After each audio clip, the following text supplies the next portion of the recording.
The story of writing, astronomy, and law. The story of civilization itself begins in one place.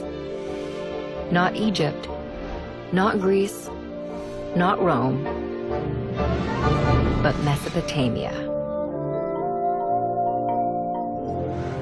Mesopotamia is an exceedingly fertile plain situated between the Tigris and the Euphrates rivers.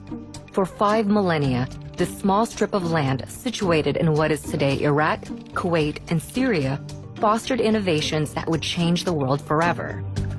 Inhabited for nearly 12,000 years, Mesopotamia's stable climate, rich soil, and steady supply of fresh water made it ideal for agriculture to develop and thrive. About 6,000 years ago, seemingly overnight, some of these agricultural settlements blossomed into some of the world's first cities.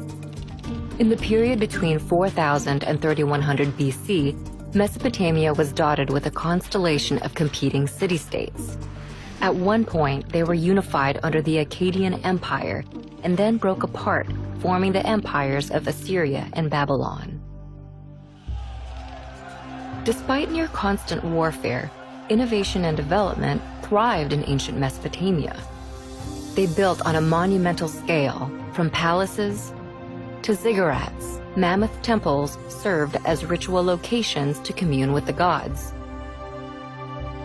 They also developed advanced mathematics, including a base 60 system that created a 60-second minute, a 60-minute hour, and a 360-degree circular angle. The Babylonians used their sophisticated system of mathematics to map and study the sky. They divided one Earth year into 12 periods. Each was named after the most prominent constellations in the heavens, a tradition later adopted by the Greeks to create the zodiac.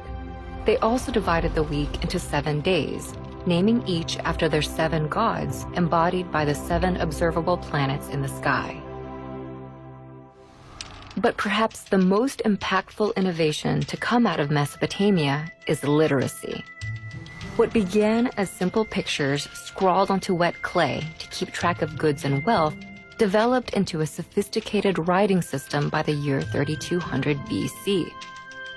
This writing system would come to be called cuneiform in modern times and proved so flexible that, over the span of 3,000 years, it would be adapted for over a dozen different major languages and countless uses, including recording the law of the Babylonian king Hammurabi, which formed the basis of a standardized justice system.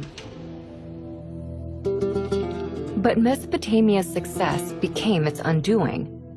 Babylon in particular proved too rich a state to resist outside envy. In 539 BC, the Persian king Cyrus conquered Babylon and sealed his control over the entirety of Mesopotamia. For centuries, this area became a territory of foreign empires. Eventually, Mesopotamia would fade, like its kings, into the mist of history, and its cities would sink beneath the sands of Iraq. But its ideas would prevail in literacy, law, math, astronomy, and the gift of civilization itself.